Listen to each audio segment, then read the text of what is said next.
be vulnerable with others, and they can see the human side of you, and you see the human side of them, and like it's easier for the work to get done from there on in than when you're just maybe feels like there's a stick up your butt. Yeah. Yeah. Quick question. Are we losing you to McMaster? The following is a conversation with Christian Fotang, current president of the Student Union at the University of Alberta and a student at the Faculty of Science. We talked about the intricacies of student advocacy and governance, the tuition hikes, as well as effective team management. Conversations about the dynamic landscape of a student politics and advocacy is always enlightening. They require a lot of insights, patience, and a deep understanding of the issue at hand. I hope you enjoyed this conversation as much as I did. To support this podcast, please feel free to simply hit that follow button on Spotify or Apple Podcast, or subscribe to the YouTube channel where you can find every episode in the video format, some behind the scenes as well, and important snippets of each episode in the video format. And if you're feeling super generous today, you can follow the Patreon page of the podcast. I would greatly appreciate your support. Now, dear friends, this is Amirali Bigleri Podcast, and here is my conversation with Christian Fotang.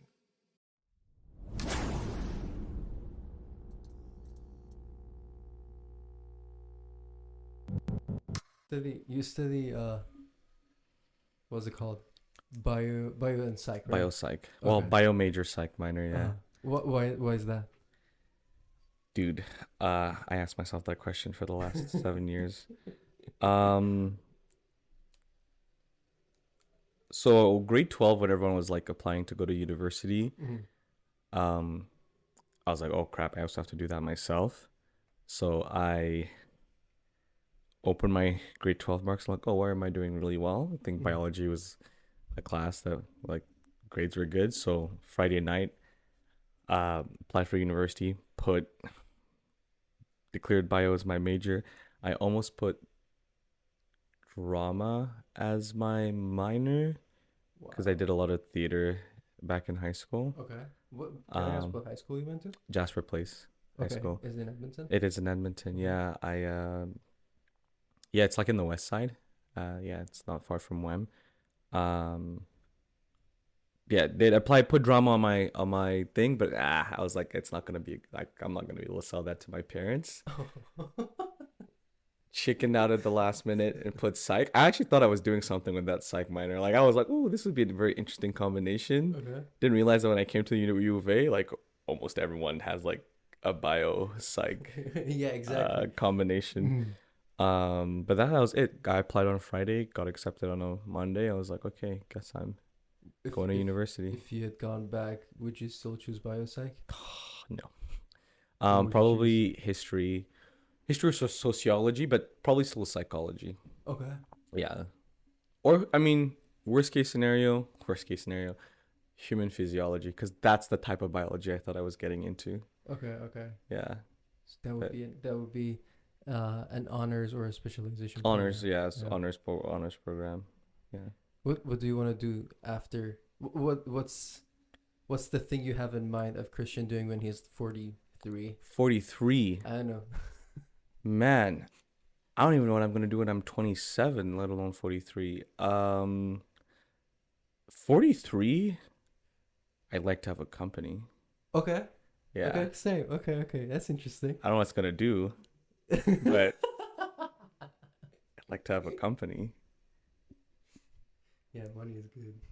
Yeah, money is good, but also just like, yeah, getting to create something, right? Like just getting to start, build an idea. I don't know. I'm a very restless individual. Like I'm a very bad planner, but at the same time, I'm also, I just like trying new things. You're more spontaneous. Spontaneous, yeah.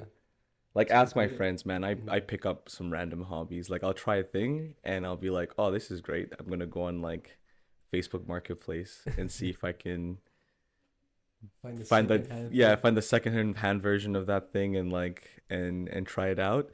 Yeah, I remember like Abner took it was like last year, like took our team out to a driving range for the first time because I'd never like played golf. Uh-huh. So I was like, oh, this is interesting.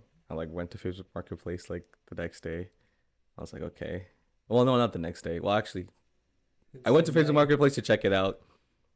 I was like, oh, this is interesting. I don't really have the money at the time to drop on that. But then a couple months later, his friend was selling his clubs secondhand. Okay. So I was like, okay, I can purchase that. So now you have golf clubs. Yeah. Don't know the last time I touched them, but yeah. Nice. Okay, I'm assuming then you like your psych part of your degree more than your bio. What I part of it have did you like? yeah, I've come to love the psych part more. Especially neuropsychology or Mhm. like yeah, like neurobiology just cuz it's fun to like not fun, but like interesting to see how yeah, like your biology and like brain chemistry affects behaviors and how you think and how you process and yeah, all those kind of things, yeah. You like the science part of psychology. The Mhm. psychology that is offered by the science The science department, department. yeah. Okay, Yeah. got it. Honestly, I actually think that's probably what even sold me in the UofA because when you go on their when you, at the time when you went on their website, Mhm. you'd see like a student holding up a I think it was like an X-ray or something like that, some kind of a brain scan. I'm like, this is cool. This is like what you get to do as a university student. Not once have I ever touched or gone near any kind of X-ray or CAT scan or anything of the sort or MRI scan. Yeah. So yeah. That's called the power of marketing. Mm-hmm. Mm-hmm. Yeah. No shame in that. It's just not realistic. I was bamboozled. um okay. So can you walk me through because if you come from a family of immigrants, Yeah. right? Yeah. How was the process of adapting to Canada? Can I ask how old you were when you came here? So it actually makes it 10 years since I first migrated to, well, not, well, February 14th when I first migrated to Canada Okay. in 2014. To kind of understand, so I was born in Cameroon, the capital city, Yaoundé, lived there for 8 years of my life, or like 7.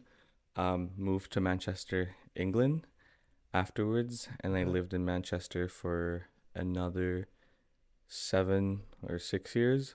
Can I ask you a very hot question? Oh, of course, go ahead.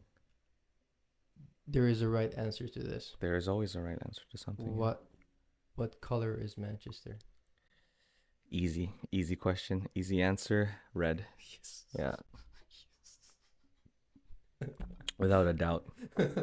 Okay, go ahead, please. Yeah, no. Funny enough, so when I moved to Manchester, I lived probably like a 10-minute drive away from the Etihad Stadium. Okay. And at the time, I was like, oh, I don't know who these guys are. Like, they're like So they were nobody team back then, man. This was before Sheikh Mansour had pumped them full of money. Mhm.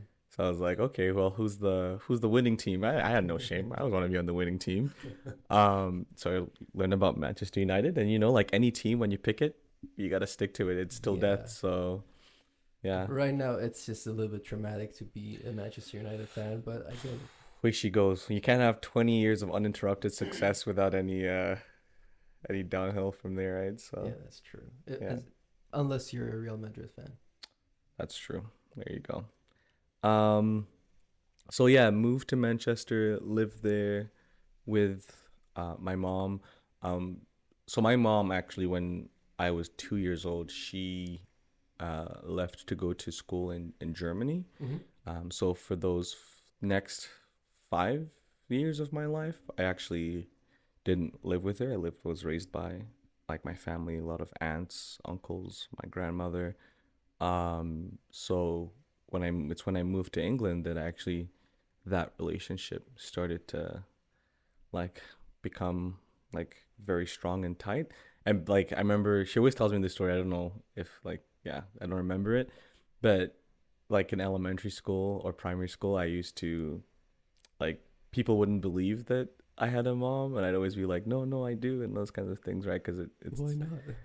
just kids, right? Just I see. kid activities, just like see. just a way of doubting it. Because like I guess like for a child, seeing is believing. Mm. You know, if they didn't see it, if your mom or dad didn't come to pick you up Mhm. after school, then you're What's not. up? There's What's something up? And it's like I know I'm not an orphan, Mhm. and you know, so it's like I guess it was always that insecurity to always like no, I have a mom, and like I think it was when I was 6 or yeah, when then she came for a trip to Cameroon to visit, and I From would just England, right? from England, and I would Okay. just like parade her around the class and be like, see, I told you.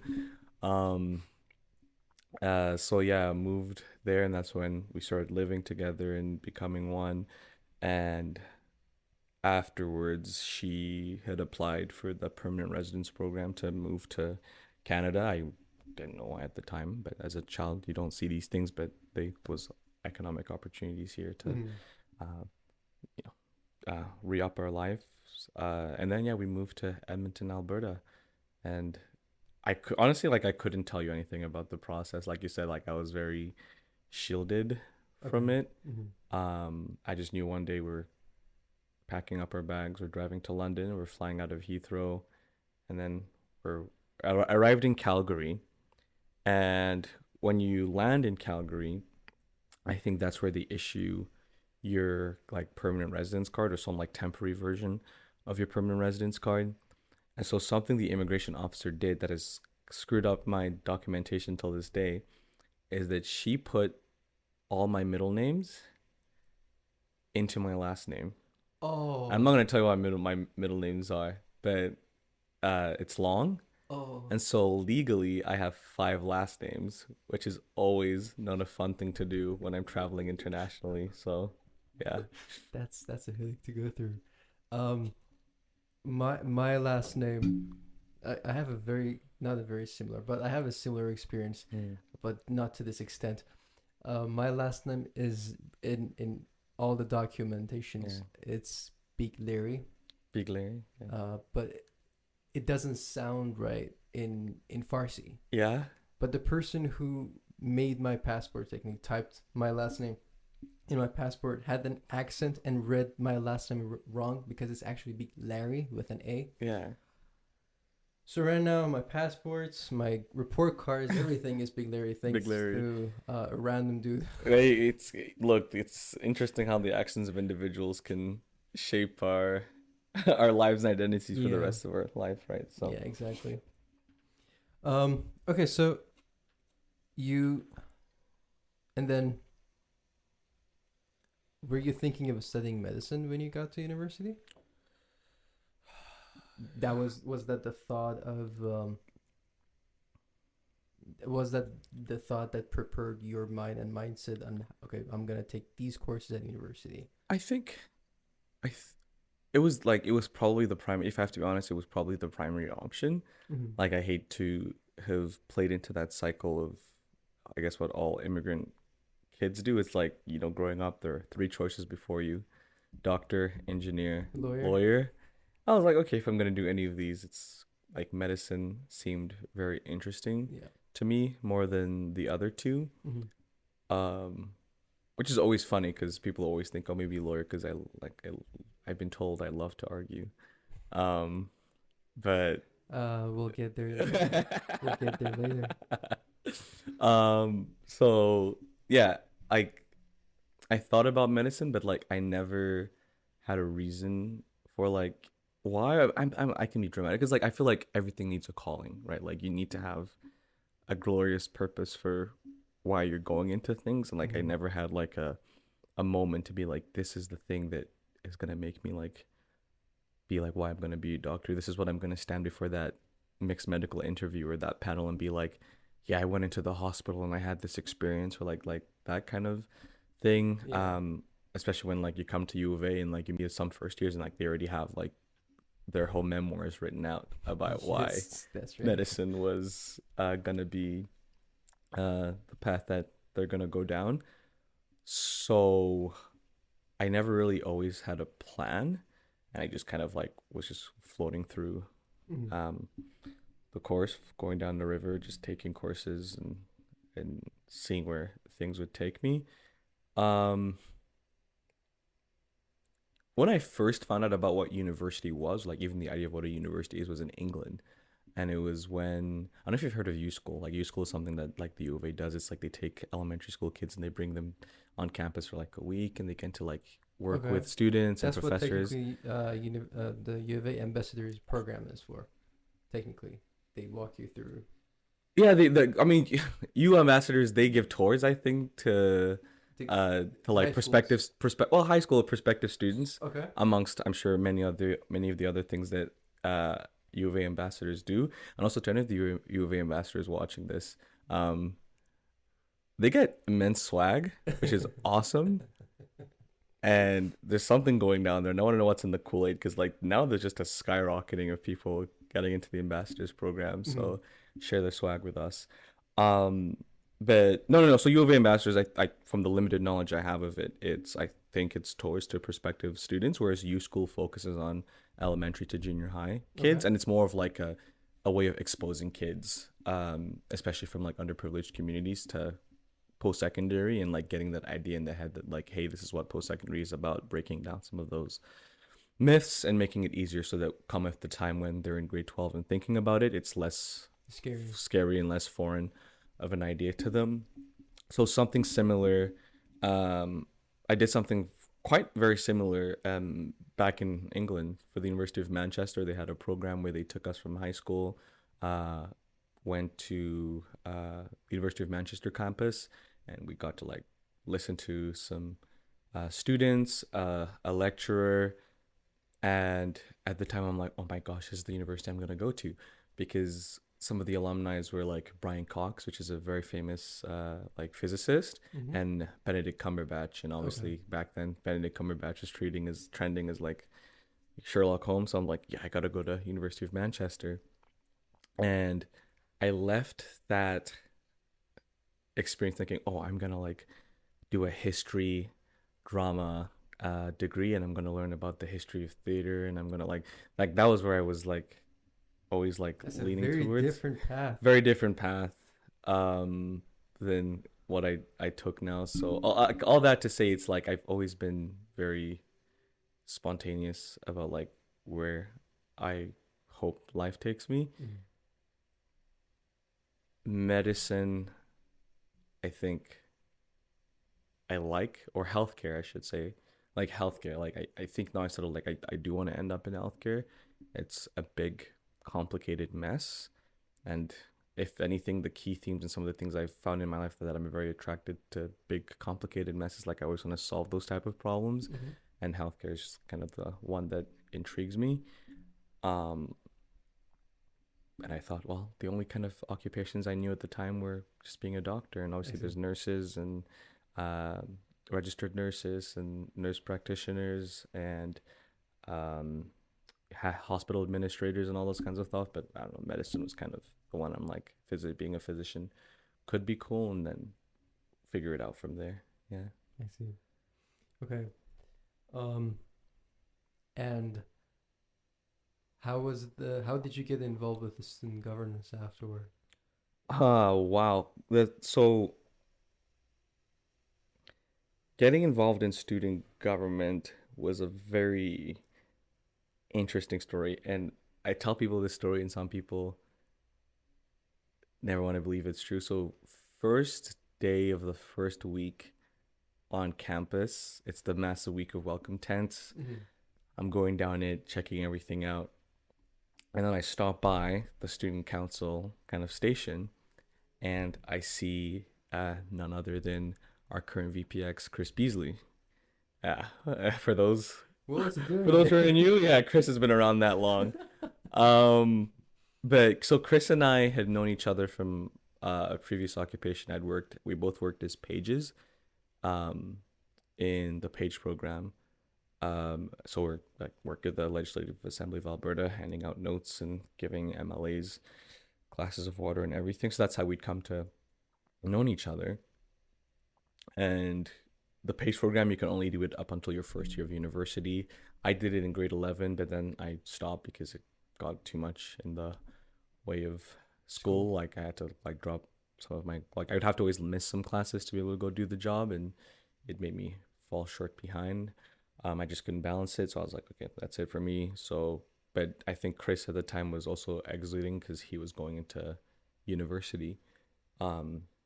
So we hung out, built a good friendship, and kind of like after I left, I didn't see him as much. So that first day on campus was great seeing him again, and he was like, "Hey, you should check out student government and student governance." I was like, "No, thank you," and said bye. Nice seeing you, but take care, and like left and moved on. And so that was like the first. Fast forward far. Yeah, I know. Yeah, exactly right. Yeah, time is the greatest irony of all. But yeah, so it's like didn't think much of it. I was like, I'm not here for any of that kind of stuff. And it's like I always wanted to do like extracurricular and clubs, but nothing of that intensity. And again, the very immigrant ethic mindset is that you came to school to study. Go study. You don't need to be wasting your time with all this student governance stuff. So left it at that. Flash forward, I think 2 years later, and then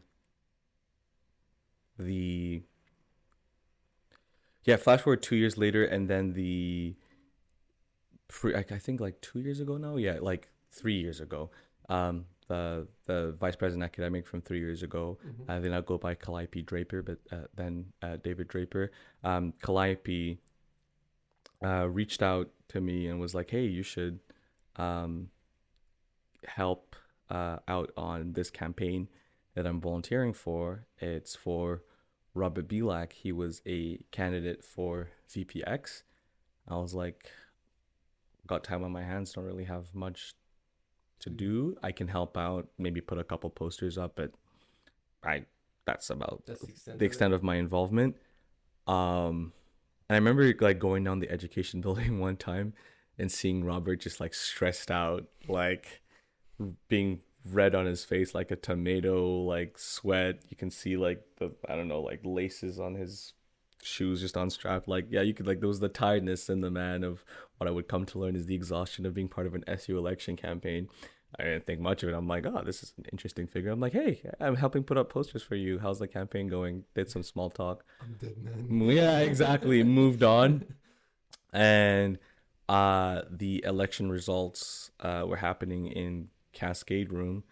And like volunteers were like welcome to attend. But I think there was like a limited amount. I somehow snuck in with Chris because I'd come to learn that Chris was also on that campaign. Unfortunately, well, I don't know. I don't say unfortunately, but things did not turn out for Robert in terms of he didn't win. A long story short, but again, I was not sentimentally attached to it. I was just asked to help put up posters for someone I didn't really know at the time, and left it at that. And the next year, Calliope would run for VPA, and I would be there to help them do one-on-ones, class talks, put up posters, and all those kinds of things. In your third year, technically, then. Yeah, okay. Third year. And then they encouraged me to run for council. They actually encouraged me first to fill out a vacancy position for the science seat on council. But I was like, you have to go around asking signatures. I'm like, I don't have time for that. But that I did end up running for the students council position in the council election that year.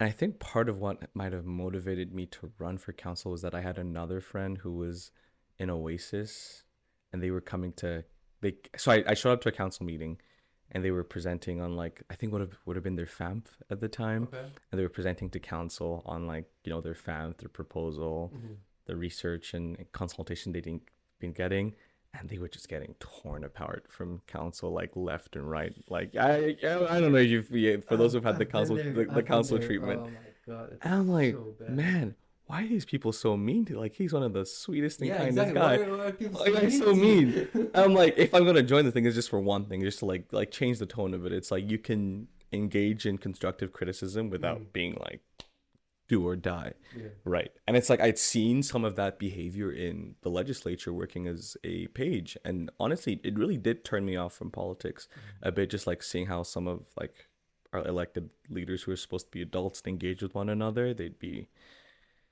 just like high school antiques and behaviors. And I'm like, that is just not like it's very dispiriting to know that these are the people who are supposed to be running our society and our province. And I was like, oh man, like if these guys are supposed to be the future politicians and breeding ground, then like that cycle is not getting any better. So I'm like, okay, like the little I can do if I can join council and just like engage in that discourse of like, let's be respectable of one another, let's be level-headed, but still bring forth those ideas, then happy to but take it. But I would honestly say the biggest factor was just getting that tap on the shoulder and someone also just saying that within me is that ability to, be a leader and come on and help. So got onto council. I think first day of the campaign was okay. I put a bunch of posters around CSIS and the chemistry Limia like pedway. Yes. I did not like till this day. I still don't like seeing my face Me on neither. campus, man. It's the weird. Worst, it's the worst possible location of campus. Yeah. Because it's the center of all the labs and all Yeah. the misery of chemistry labs. Yeah. And it's just it's fine. And then we would also get an email like in March of 2020 being like, hey folks, this coronavirus thing is kind of looking scary. We'll take school will be closed for like a couple of days and we'll see where it goes from there. And as we all now realize, school was not closed for more than just a couple of days. School was indeed closed and shifted for a very long time online. So didn't have to worry about like having the forums or like going around doing as many class talks. At that point, it just became like a social media, like, hey, this is what I'm gonna like do on council. I ended up driving up to Grand Prairie to stay with my mom to finish my classes from there, and did a lot of my council meetings, like just like engage with council from up there. And the COVID period on council was very interesting because I know one of the biggest conversations that come to us at the time was the pass fail thing. Oh, yeah, changing the grading system to pass and Pass fail, because Okay. for those who were killing it that semester, it's like, this sucks. I worked hard for my A plus. And for those who were like, man, I'm about to fail this class, so it actually came in clutch. Like it was very interesting, like discourse. So I think that was one of the things that we talked about. Trying to think if there's anything big as well that we were dealing with. Like I don't know. Like I was elected as the chair of bylaw committee, sat on the policy committee. Like these were things that I was like, again, had the time. I was quarantined in the room, getting served and playing what's that thing, Call of Duty?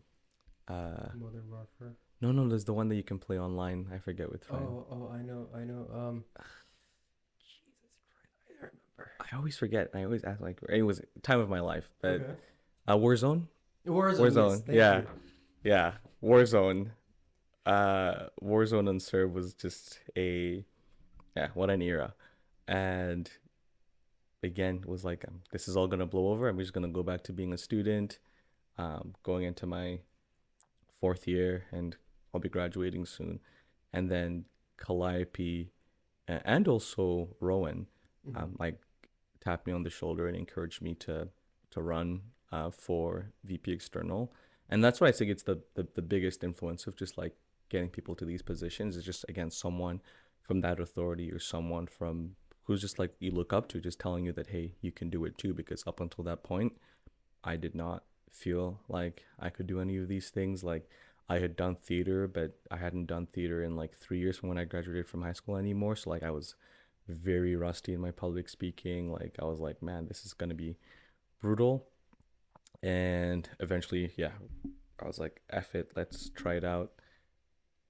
Put my name on the ballot for VP External, ran uncontested, that was quite an experience. We can talk about it later. Okay. And then won, and then like the rest has been history. That's, I would say, the long story short of how I got in. Technically, you campaigned just Online. Online, How yeah. was that? I think my experience was unique. My experience was very different from others in the sense that like I was doing it from Texas. Yeah. So the context here is for the Christmas break, we have family down in San Antonio. So it was my mom, and my sister. She was also like, she was born like August 31st of 2020. So the fall, she was a newborn baby.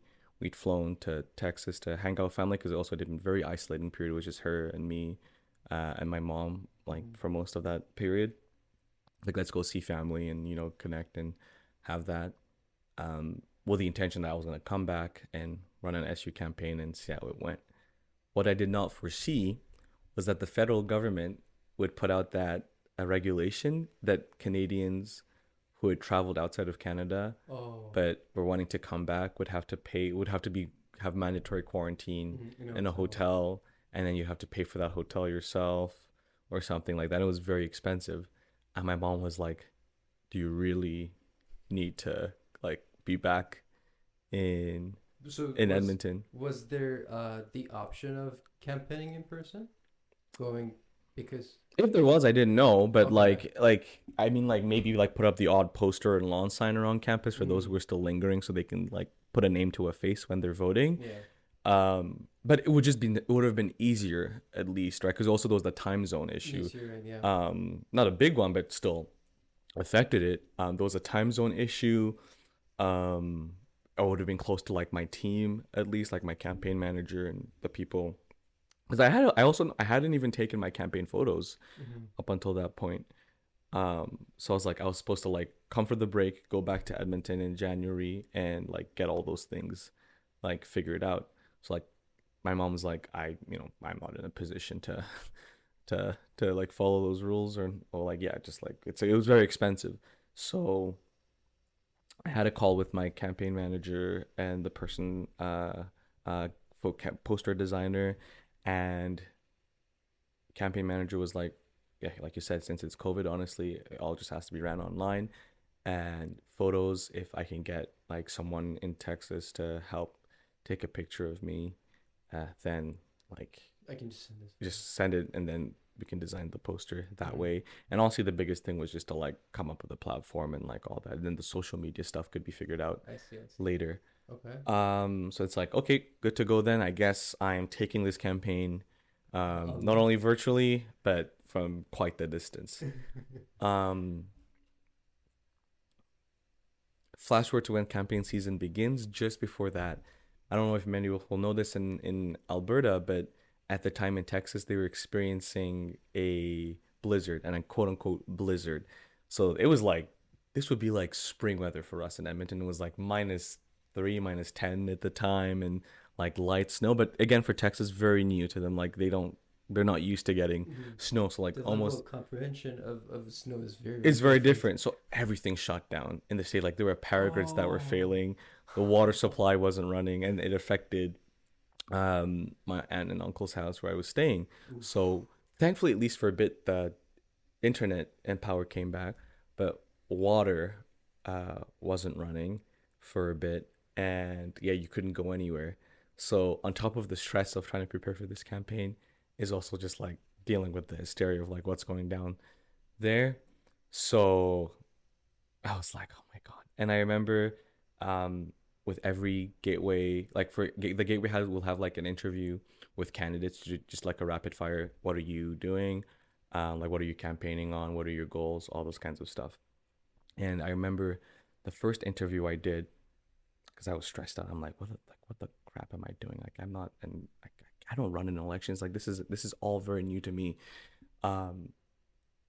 We started the interview, and he's asking these questions, and I have like a million things in my head, and I like cry. I'm like, I can't do this. Like, this is just like, and like the other person's name was Christian, funny enough.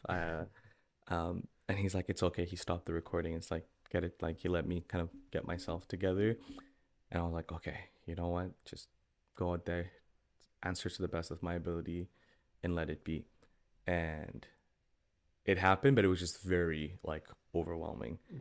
And again, like hadn't showered in like a week because The water wasn't running. At least the power was going, but I was kind of scared that it could like go out at any second.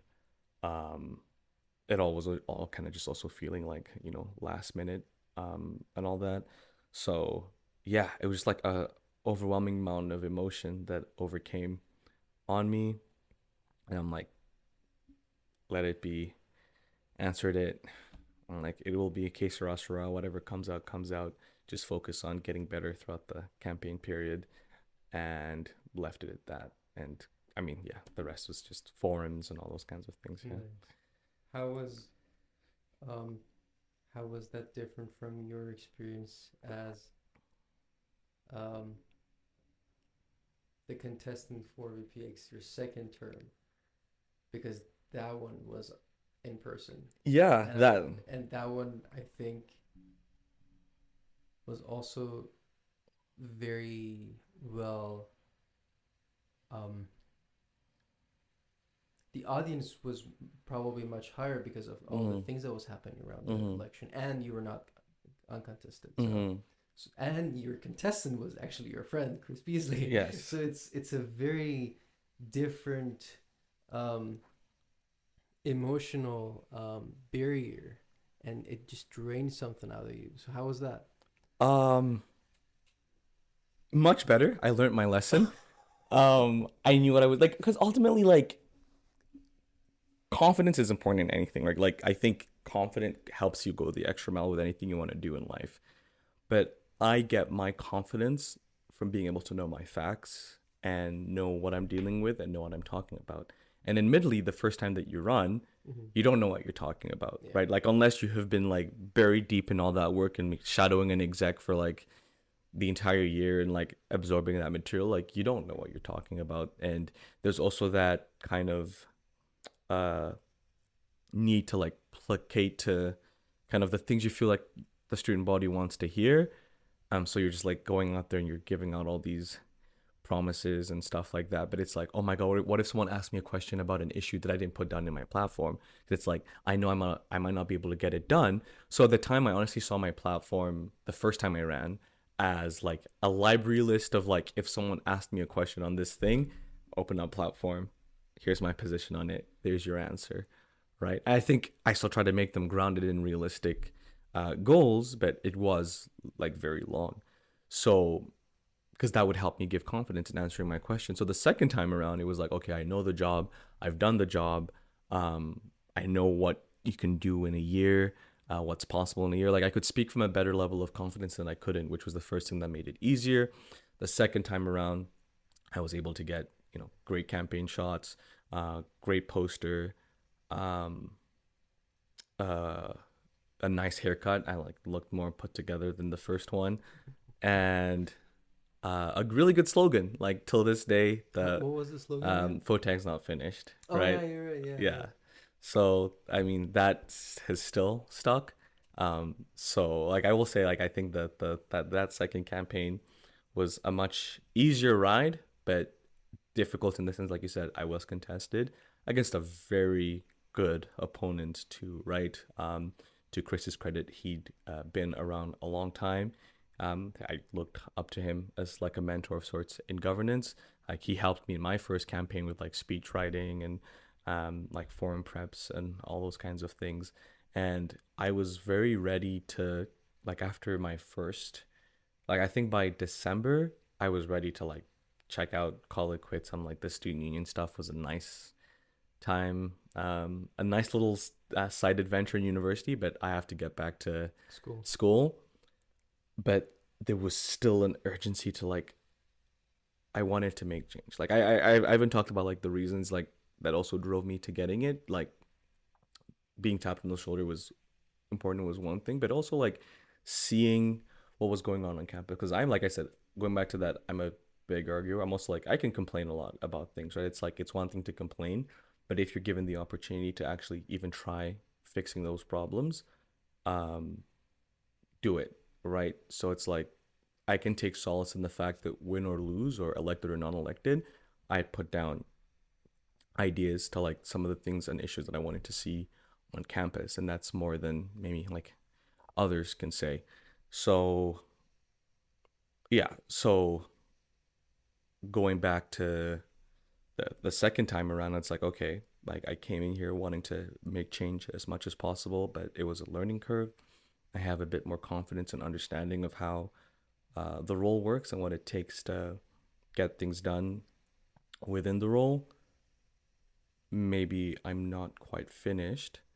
So yeah, that was no pun intended. Maybe I'm not quite finished, but it's like, I don't know.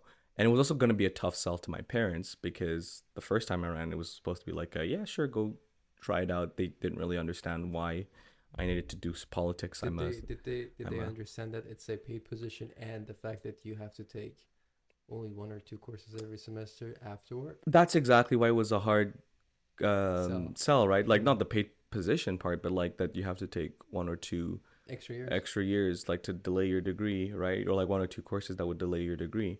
So it's like, that's not what they sent you to school for. They sent you to school to learn. But I think I also benefited in the fact that I have like younger parents. So it's like, while they had some traditional perspectives, they were also just kind of like, they'd gone through university, and ultimately they also knew that like, look, it's okay not to be married to like one thing. Like, it's okay to come into university with thinking this is what I want to do, and then leave being like, okay, maybe there's a change of plans. To them, I think it was just more like, just once you find that thing, just like now put your energy and effort into it. So it's like, okay, well, go try out, student politics and whatever. This is what you feel you like, then we can encourage you to go there. But for them, it was like, why am I being split between the sciences? And what they saw was like, is the liberal arts and stuff like that. So first try was like, okay, they can get convinced. Second time around was like, this is not, you're not a serious boy. But I managed to, we had that. It was a tough conversation, but they were convinced. But before even having that conversation with them, it was a matter of like conversation with myself of like, do I want to keep doing this? Because Chris had also been thinking of running like the year after I would have ran. Like, he wanted to come in and also bring his own ideas and changes. And I remember being in the movie theaters in Calgary with my partner and her sister and her younger brother, and we were watching Sing 2. I don't know if you've seen that movie. Okay. Really good movie. And there's this song that comes up, and it's called Could Have Been Me. And I think it's sang by the actress in the movie. It's sang by Haley Steinfeld, but the original band that sang it is the Struts. And it was just like listening to this song, and it's talking about like not wanting to have regrets, not wanting to look back, and then saying like, it could have been me. And I think like in that moment, I'm like, yes, I'm ready to go, but I also don't want to have that like moment of just going back to being a student and then just like seeing things get done, and not the way you want, not the way I wanted it to be, or knowing that I could have like, I'm like that close to like getting some of these things pushed through the finish line, and then complaining and saying that, oh well, would that I could, that could have been me. But so I think having that, still like had that emotional experience, left the theater, I'm like, nah, I'm good. And then coming back to the office in like January, and then just working and like enjoying that work, and then something just switched on, and I had a call with another close friend, and we kind of talked about it, and it's like, if this is what you really want, then go for it. And yeah, met up with Chris to just kind of talk about, a like change of mind. It's going to be a contested election, and it was a great race. Like, we didn't hold back the first few weeks with the throwing punches of like, what he criticized that I could have done better, and me also criticizing that some of his platform finds don't make any sense, and all those kinds of things. And so it was intense in that sense. My Instagram account was also like blocked. Like I lost that. What happened? Like my theory goes, I think I was like something happened there. Either reported a bunch of times, I don't know, but I lost access to my Instagram, so the one I was going to campaign from. So for like that first half of the campaign season, like there was like no following, so it was all going to be like ground game posters and all that kind of stuff. Playing traditional. Quite traditional. Also didn't help that, like, you know, like psychologically speaking, like with gateway report cards, like I think I got a D plus, and like usually for the most part students don't pay attention to those things, but for those that It do does psychologically exactly like affect you, you, right? So it's like I was like going into that campaign not feeling the most confident. But I had a great team behind me, really dedicated friends who were able to do one-on-ones on or around campus. And again, like I said, a very good, catchy slogan. But yeah, I wasn't like confident. I wasn't sure like how it was going to go. Second half of the campaign, I think I got my Instagram back, so there was some really good content that was coming out. Like I think I had that video was like the Kanye West song, like "Can I Talk My Shit Again?" And it's like it caught on very well. So helped out with kind of building back that momentum. But again, like came the hour when the campaign part ended and voting was closed, I couldn't tell you who would have, like, you know, where I would stand. And I tell Chris this now because when he campaigned, he had this, like, it wasn't a giant, but like maybe a billboard that like was the A high, and it was like vote Beasley for VPX, and it was like this, you could not miss it. Like when you're coming out of sub heading towards quad, it's like that first thing that you see. So you have like his giant stupid billboard and like my small poster or like lawn sign, and it's like every day you have to like walk past that, and like knowing that students, I wish I could take this. Yeah, it's like anything off, like, yeah, students are seeing that, and then yours is just there blowing back and forth in the wind like a tube, man, and Snow on it. yeah, snow on it. And I'm like, but like you can't let that shit get to you, man. Like, yeah, it was like, it's like you see it, I get mad and I just go into cab and chemistry, and I'm like powerhousing the one-on-ones, doing classroom talks. But even I, like, after all of that, couldn't tell you how it would have gone. So like less stress about the content, less stress about kind of what I wanted to do. Like I could speak more confidently to like the VPX I knew that I wanted to be the second time around. Couldn't say the same in terms of like campaigning and all that, because like I was milestones better than the first campaign. But like you said, because it was an opponent this time around, it also did change the factor. And that was. I see. What was the... Okay, I have two questions now. The first one is, I think one of the criticisms to people who are not part of the student union and are trying to run for the election is that they're not aware of the fact that 99% of your job is going to be just sustaining the student union and trying to start initiatives that would eventually in the long term make the changes that you want to change. And as a result, they come up with more ambitious goals and suggest longer time periods in which those goals will be achieved. So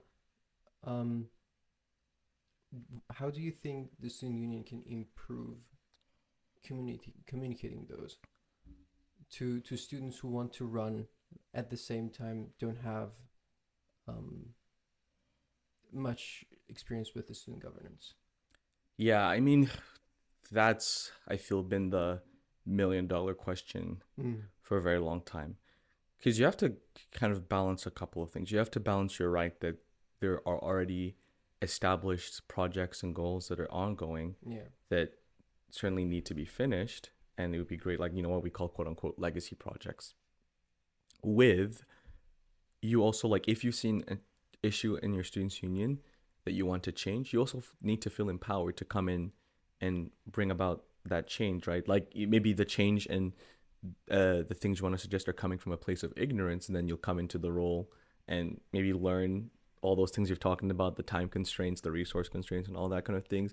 So like you have to balance still being able to run on the idea that you want to do things differently and do things that allow for the students union to be able to change. Where I think the information deficit and like how that could be improved is, first of all, it could maybe come from like video modules. Like I've seen some schools have things where like if you want to be a declared candidate, you have to like watch some like modules or stuff like that that kind of go over like what the students union, like the student association is, and kind of like the strategic plans and all those kinds of things, so you have a better grasp and understanding before you go about campaigning. I also think that maybe like encouraging like candidates to come in and like meet either with the outgoing executive team or even with like some of our senior managers are happy to give students like a better whereabouts of like Just consult and like about their platforms. the platforms, and like obviously the managers do a great job of like keeping their distance and like not being biased or like not overstepping like where like the exec's authority is, but at the same time being like, yeah, this like if you want to change this thing in Dewey's or Daily Grind or Submart, like These would be the this would be the processes. Yeah. I see. So that's one way of going about it. But I mean, like I said, like if someone came in if someone still knew how things worked, but it was like, I am fundamentally or ideologically opposed to that, like it doesn't really matter, right? So like you can't necessarily change that except for like if they get elected and come into the role, then it's like a transition thing or a conversation thing to be like, hey, glad that you run on this thing, you have the mandate, but here are going to be the constraints that he'll face. I see. Okay, and my second question would be, how was the conversation with Chris after the results were out?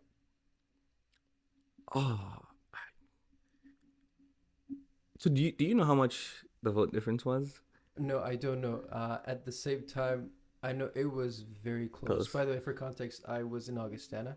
Oh, right I on. was watching this. I was technically stalking the election. Oh, yeah. Because it's not that relevant to Augustana campus, the campaigning period. Yeah. So. Yeah. So 33 votes was the difference. Oh my God! Really? Yeah. 33 votes was the difference. I mean, I think the most recent VPX race is even less than that now, but 33 votes was the difference, and like I was in shock because, like I said, like if you'd asked me if I was a betting man, I probably wouldn't have even bet on me, right? Because like he did have a good machine behind him. He'd been planning it for a year, and mine was like a last minute hustle and muscle together. Maybe that was the benefit of like the incumbency effect, and people were like, Christian, like it was like, hey, you're the incumbent, it was yours to lose. But I'm like, from the position that I saw and where I was like, I did not feel that way. I don't think I had a conversation with him. Like I was just like the shock and joy of actually like pulling it off and like celebrating with my team. I don't like, maybe I feel bad if I didn't. I don't think like we had like a chat or a talk. It's a very chaotic what's it called, 30 minutes or 1 hour of your life, because it's a lot of emotions. It's a lot of emotions. And I think maybe afterwards we had like a nice conversation of like, hey, this is like, how was that? Yeah, but and we were like, he's a VP. We're all on the same team, so like, if anyone can tell, like, I think it worked out well from like a relationship and friendship wise. Like, I don't think that changed, but certainly it was just kind of like, I'm sure it was hard on him, but yeah. But I think if it's because whatever you guys did, it seems like it has worked, and that's very valuable to see in a friendship when these dynamics happen. Okay, now, so you were really thinking of running for the second term as the student union VPX. I don't know how to tell you this, but you also ran for a presidential election. Yeah, I know. So how was that? President election, third time around, like I said, the confidence is there. Did you make a decision? Did you actively plan this throughout the year, No, or was it also a last minute decision? very Okay, last minute. I see. Dude, I'm a terrible student, and it reflected in my planning. Like, it was a last minute thing. Like, it's like I said, 2 years, Mhm. more than enough. And like, I did end up achieving the things that I set out to achieve, right? Like international student work hours, more mental health supports, um, like addressing some of the imbalances in the Canada student loan, elimination of interest. Um, what else was there? Um, like the 2% cap on tuition. Like, those were things I'm like, can wash my hands, uh, retire the jersey and move on. But yeah, I was not intending on running for president, especially because it's like 3 years is unheard of usually in the students union. It was very much, yeah, it was like it was a last minute decision, and I'm trying to think like what went in my head, because we'd also had, yeah, uh 3 women on that exec team Mhm. who were more than capable and strong to be um uh president. And I hope, like, I'd say should have, but maybe I'm being harsh on them, but like would have been excellent, probably, far better than I am, campaign or role wise. But I think it also spoke to the underlying problem that our governance environment had in regards to how it treated a lot of the women VPs, right? And I don't want to speak on behalf of anyone, but like that's always the thing. It's like, oh, encourage more women to run. And it's like that's great. And from how I observed it, and from certainly the conversation I had, like, encouragement wasn't the problem. Like, you can encourage people you want, but like if you bring them into an environment where they're not empowered to succeed, or they're not supported uh, to assert themselves and be the very competent people they are, it makes it very hard to it makes it like it adds to those like really tough decisions. So I can't speak to why other folks on the team didn't run, or all their reasons, but I certainly know that you look back at that year and even the year before that, and how women VPs have been treated, it certainly adds to that. And like that's something, like, to be honest, I'd say I'm surprised by. I don't know when this podcast is coming out. Maybe it's after my term or in the middle of it, but like I'm always intrigued by the short term memories of some people, because Okay, it's yeah, makes like sense. people are like, oh man, like, oh what, like, yeah, just like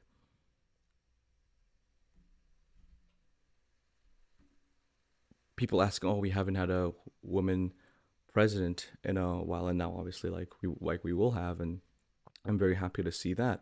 But I think sometimes people forget, or something I'm always like I found funny. It's like we're called like the boys club and something like that, and I'm Yeah. like, that's not by like choice. There's no evil machination thing happening behind the scenes to get like men to be the one to run student governance. Even in that last minute decision, and prior to that, when I was going to run for president, there were still so many women I was talking to be like, run, like, you're more than qualified, like, look at the things you've achieved, whether as a faculty association president or as a counselor, this, like, run. But it came back to like what they saw was the treatment Mhm. they received, or like they saw that other VPs received, or like just how they observed and the tone and how people are treated on council. So it's like that kind of stuff always was interesting to me, in terms of, I guess, because not like 100% of the student body is not always looking at the student union stuff. So maybe they'll always see what happens only in the time frame of the election, and then check out and then wait until the election again. But when you pay attention the entire year and you actually see the things that are going down, it's like, okay, maybe I can see why things end up the way they are. So, yeah. I do want to talk to one of the previous executives of the student union who have been women to ask how, as a campus community, we can contribute to maybe decreasing these problems for them. So if you know someone who would be interested, I would be happy to. I don't know. I'm not. I don't. Yeah, yeah. You reach out. You reach out. But I mean, I just think I myself included, like we all just have to get better at calling BS Mhm. when we see people doing BS stuff, especially towards women VPs, and it's not easy. It's certainly not like a lot of people don't want to get their hands dirty in the mud a lot, and certainly a lot of people don't want to feel like they at the student politics level Mhm. need to get that. Like if I'm gonna put my reputation and worth out there, like the risk reward at this level of leadership for some people is they Too don't high. it's too high. Yeah, it's like yeah, so it's like it's not worth it, and people keep their mouth out of it. But then the consequences of that is that you have individuals who continue to get away with bullying or sexism and taunting. So I see. yeah. Okay, let's go fast forward when you got elected as the president of the student union. I think I don't think I'm certain that because of the change of all the responsibilities you have, Mm. first of all, you might feel a bit incompetent in the beginning because of all the debriefing of all the other aspects of your job that you have to Yeah. receive. And as well as that, you have the challenge of, first of all, as the president, have authority over your team, your Mm. executives, and at the same time, have a camaraderie with them to make sure that they're open and they understand that you're also open to have any conversations with them, so the team can thrive. So how was the process of achieving that? Because it's a part of the character development that I think you will face the problem with when you are in the challenge. Mm. So repeat that last part. What's the process of What's the process of working on achieving that kind of dynamic with your team? yeah, I'm sure they'll like this answer, but Who will like this answer? like The team. the team. um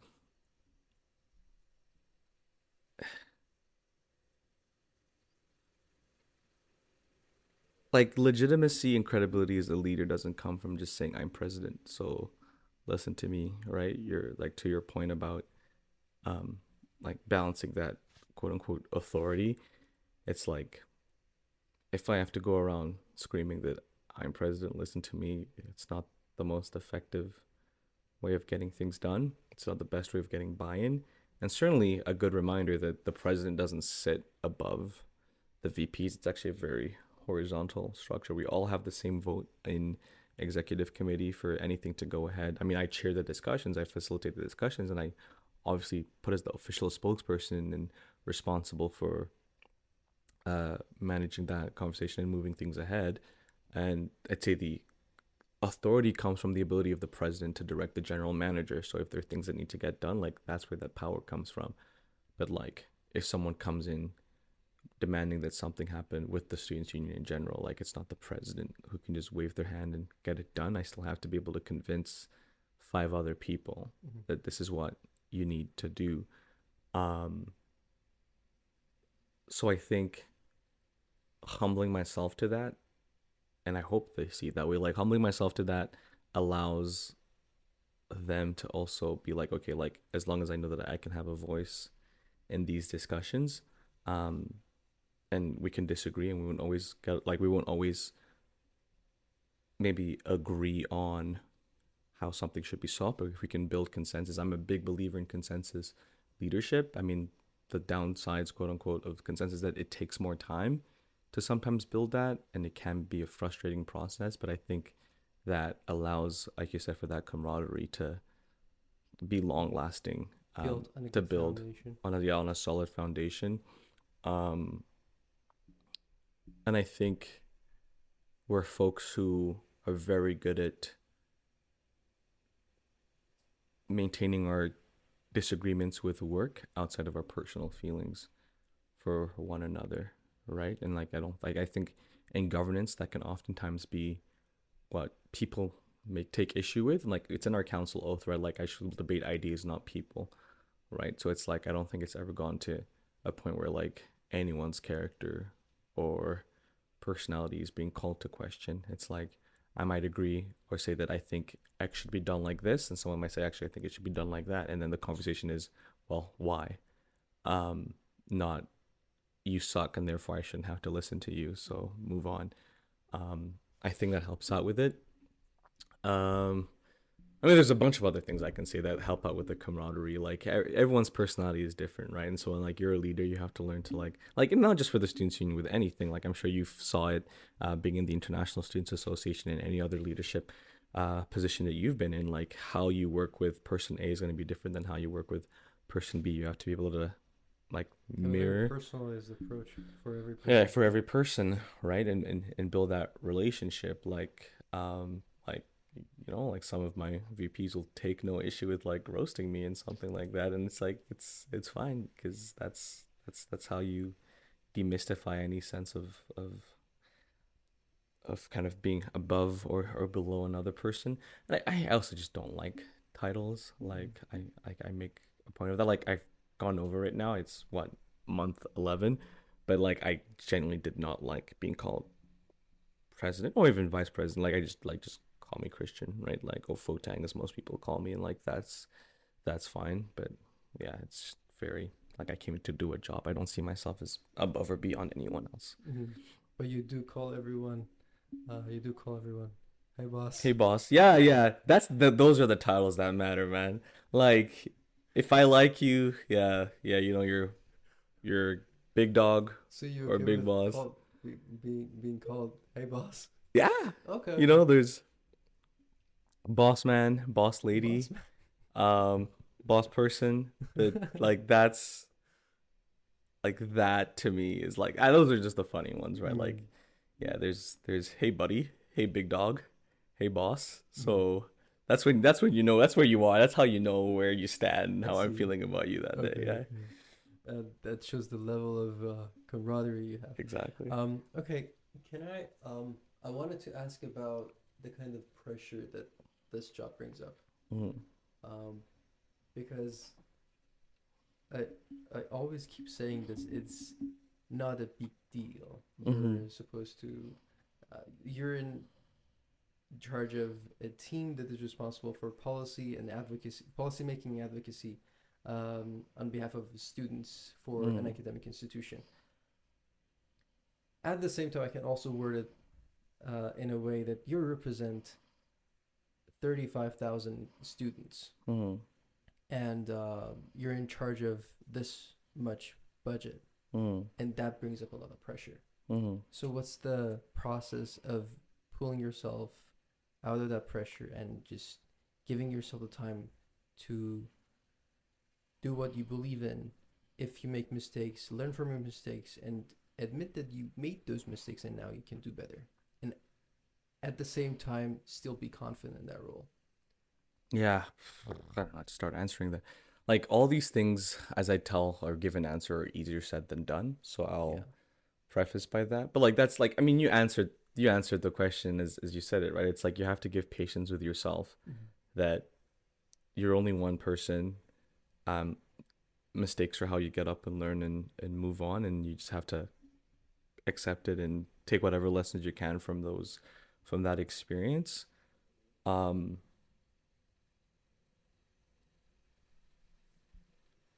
The pressure is a lot. Like I won't lie about that. I'm not the first person to have to go through it. I certainly won't be the last. And I think that's often where the starting point for me is. When you come into the president's office, you'll see some pillars with the names written on it in different styles and designs, and those are the names of my Previous predecessors and, executives. and previous presidents. And I mean, every office has previous executives, but in my office, especially, like it's the previous presidents. Mm-hmm. And so that I also think is a good reminder when I'm stressed out, is that like everyone who's written that name has had some kind of a stress. Some, I'm sure, probably even worse than what I'm going through. And they pushed through and they made it through. And I really love the quote of like, in time, this too shall pass, right? Yeah. I think that actually might be a Persian or Arabic quote. It's from Rumi. Rumi, yeah. I So, think so. yeah. So this too shall pass is like my mantra for when I face tough times. But in the moment, it's not easy. Because in the moment, any error, mistake, problem, you feel, even if you have like, if you're so away from it, but because it's attached to the students union, you feel this responsibility that it's like, like you feel this responsibility that you have to do something about it. Like it's your thing to bear, and that can be what helps, that what like adds to that pressure.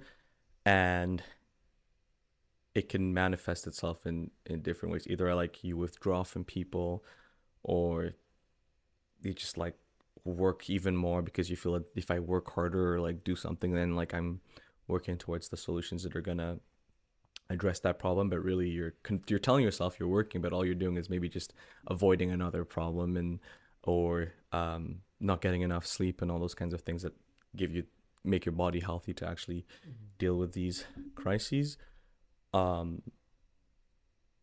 So I say that's the hardest one. It also just sucks because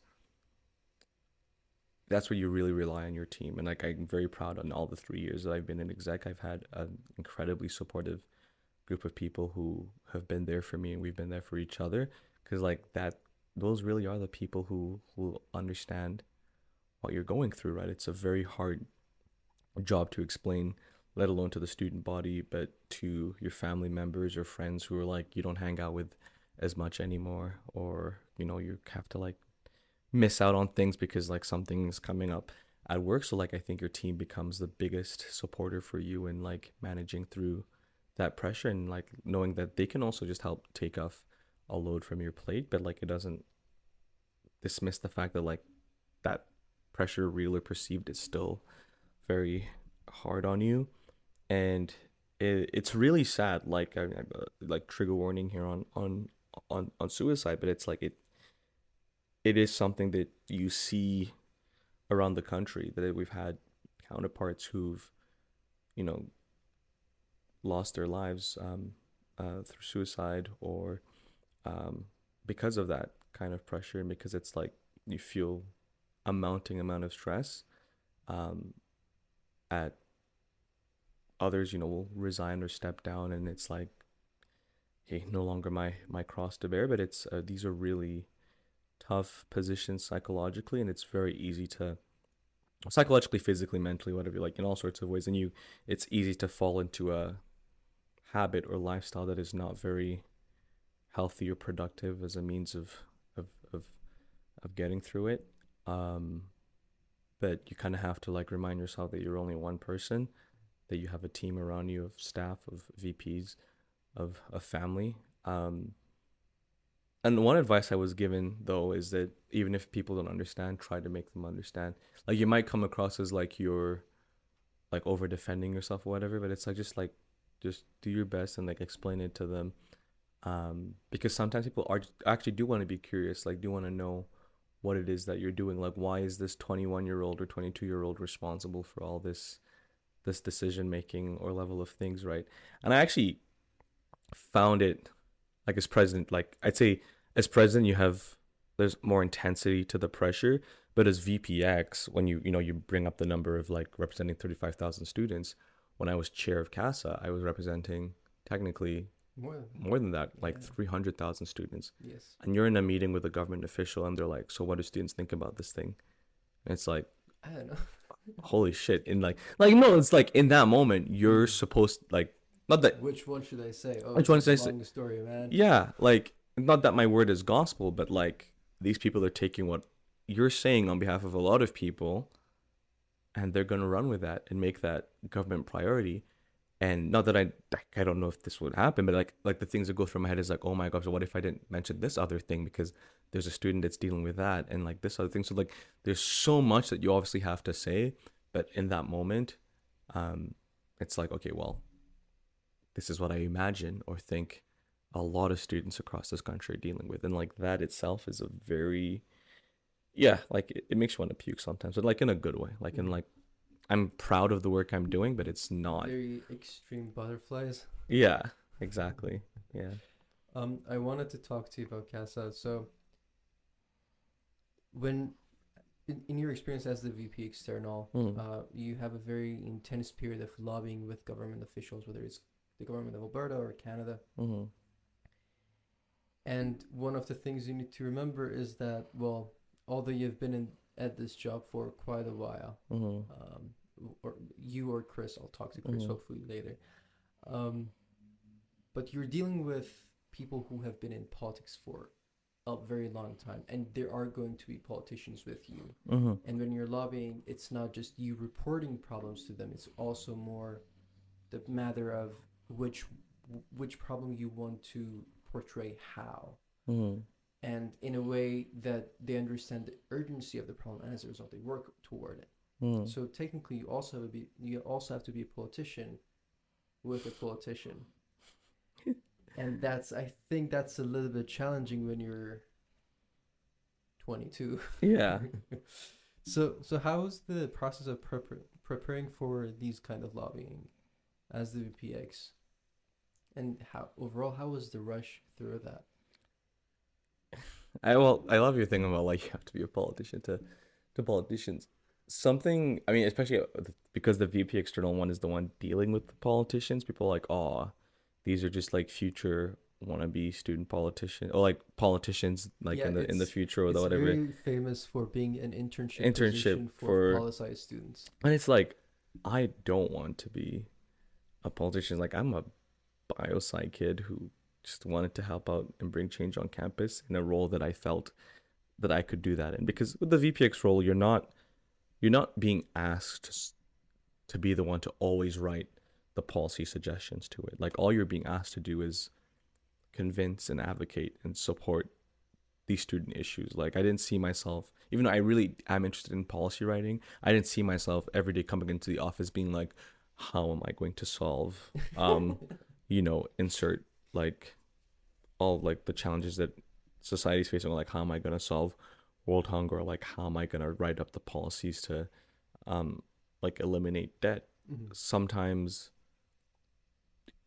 your work, and actually the way I saw the role, is that it's your job to bring the people together who can all work collectively to convince the government, or bring the people together behind a priority. Like there's so many things you could advocate on, but bring them behind a priority that we could center our focus on. And that, as a people person, I felt like I could do. And that's honestly how I also saw the VP external role. Like no one was asking me every day to come in and write 10,000 word policies on a bunch of things, right? Like the policy's already out there. Like if you really take an hour and research, you'll see there's all sorts of policy wonks that have pumped out ideas for like what you could do to fix the debt crisis or student housing or whatever it is. Even with like international student issues, like you'd like all I need to do is have a conversation with as many international students across here in the country, and like you get an idea of like, okay, look, this is the problem. The next step now is being able to communicate that problem with the government. And it's like if the communication part like that you can practice and work and get better at, right? So I think that gave me confidence. And it's like and the reason I also say like I don't want to be I don't want to be a politician, nor do like people feel like you need to be a politician to do these roles, because the only prerequisite you need to be for a student leader is to be a student. Like there's no politics behind understanding the student experience. Like I think sometimes I feel like we forget that and like are too harsh on student leaders about, because it's like, yeah, maybe there are some people who can come in here with self-interest and personal intentions, but like I think that is easier to spot, like someone who is out there for their own personal gain. If if they're failing, then the student is failing, right? If they're only coming here without any kind of preparedness, then and no one's going to benefit. But if someone is coming here with the right intentions, you can, like, even if the work to get there is going to be a marathon and not a sprint, like, you can still see them putting that effort. And to advocate on these matters, like, we've all experienced it. Like, all you need to do is get in a room with a politician and say, like, hey, I'm going through this. Like, I know countless of students who are also going through this. Like, these are the impact it's having, and these are the impact it's going to have on our province or on our economy or society. Like, and here are some people who've written a really good paper on how you could address that. And then the conversation now becomes multi-year, or however long it takes to then arrive at a solution given budget restraints or resource constraints and all those kinds of things. So, like, I don't think of myself as someone who needs to fix all these, like, the issues in the world, like all the problems, right? It's like there are people who are already doing that, and for those who want to get into politics and do that, like, also I also applaud those people, right? It's like career politicians, you know, get a bad rap for in most instances for a certain reason.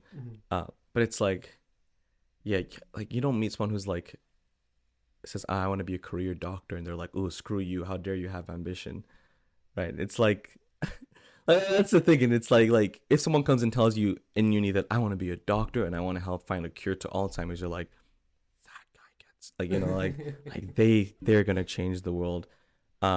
Versus, you know, someone coming in, it's like, I want to use the levers of our system and politics, whatever, to like implement like, then it's like, oh, politics, no, bad. So it's like, I don't consider myself having any ambition in politics. That means I also don't think people should be shamed for having those ambitions. And if these are going to be the stomping ground, let's also then use it in a manner that is able to change how politics is operating right now in our country, right? Like, we're seeing behaviors and approaches that are full of people not digging into the truth or whatever. But sorry, I've strayed far from the original question, which is like, what I'm enjoying these tangents, yeah don't worry. yeah which I can get in the habit of that. But to the point of like how you prep for them is you need to always be solutions orientated. Like, advocacy without a solution is just complaining, and complaining is easy. Fixing the problem is much harder. And sometimes that first step of like, okay, well, what are we trying to fix? We've identified the problem. What are we trying to fix, and why is that the solution that matters? I remember someone giving me advice that's that your role in advocacy is to figure out, like I've already said, what is it that you're trying to fix, provide your solution, tell government why that is the solution, and then tell government why that is the solution that has to happen in this year. I see. Or in this year. Because it's like, there's so many problems out there, right? Why is your solution the one that needs to take priority over this other issue? Or like, why is this student issue the one that needs to take priority over this other student issue? And government can work on multiple things at a time. So like, this is just a very slimmed down idea. But like, that's the kind of framework that you go into these meetings with. It's like, okay, international work hours, why is that a problem? What are the consequences of the problem? Why is the removal of the cap going to fix that problem? And why is the removal of the cap something the government needs to do this year in order to prevent a larger problem? Like, that's a very condensed example of that. Yeah. I want to wrap up this tangent of the student union so we can talk about other things. But before I do that, what are the things you wish you had known when you came to your role as the president of the student union? Oh, as the president. And you learned those, and then you wish you had actually known those before coming there. Oh, I'm gonna need some time to think about that one. Can I invite you offer some tea? Yes, please. Thank you. Yeah. While you're thinking. What things I know.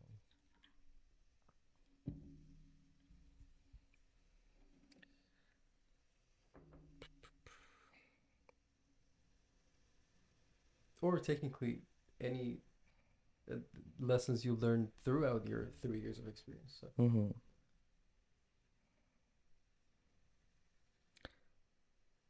Honestly, I would say that in terms of general experience,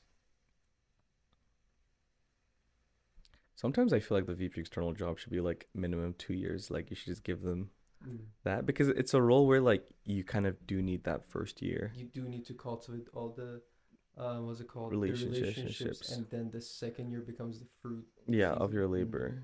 I see. Because it's very hard to transition Yeah, makes sense. relationships. Yeah. It's very hard. Like a lot of these things are built on trust, and trust can take a long time, or depending on how it goes, to build, right?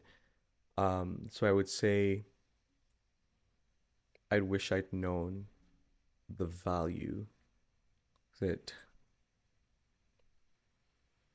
trust building takes even more, because like I was told about it, but it's just like like it makes it easier to really just like come together, trust, let's get behind these things, this one solid priority, and go for it.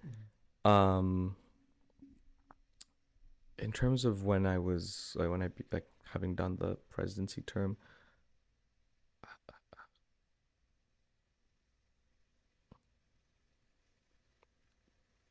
it's hard. I feel like I don't know where to start. I feel like we could have another episode on its own just about Sure, that would be lovely.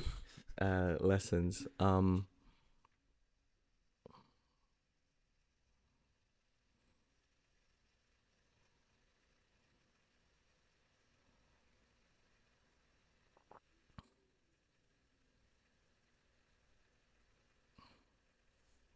I won't say this applies for president, but I think I've learned it both in this term and in past terms because it's hard.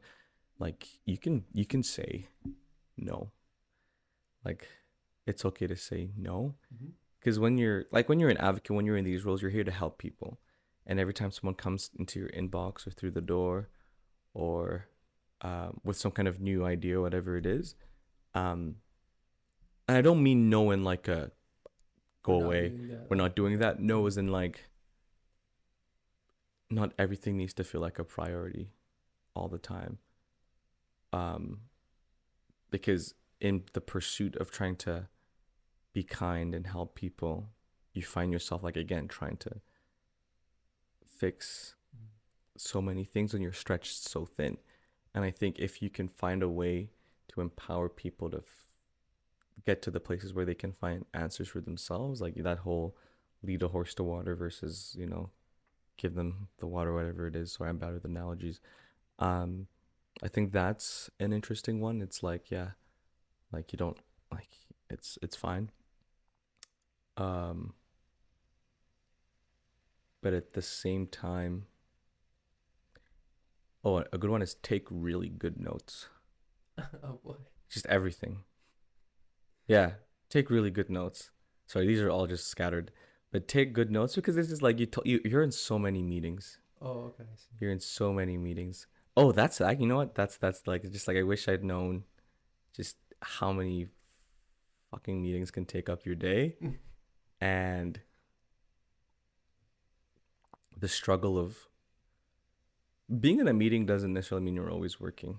Yeah. Right? Or being productive. Or being productive, right? And it's not to say that we're taking unproductive meetings, but it's like in your job, they're just meetings you have to like do that take up your time by virtue of like the roles you're in, whether these are governance committees or board of governors committees or other like calls, like all these kinds of things that can take up time. And then there's like other work that needs to be done outside of committee time that you need to do. And it's just like it all piles up so fast. So if there's a way to just like slim down meetings, I think that'd be great. But again, some of them are just so unavoidable because it's like these are the committees where like things have to pass through and someone has to take a look at them, right? It's just that aspect of the governance structure. Aside from that, I wish I had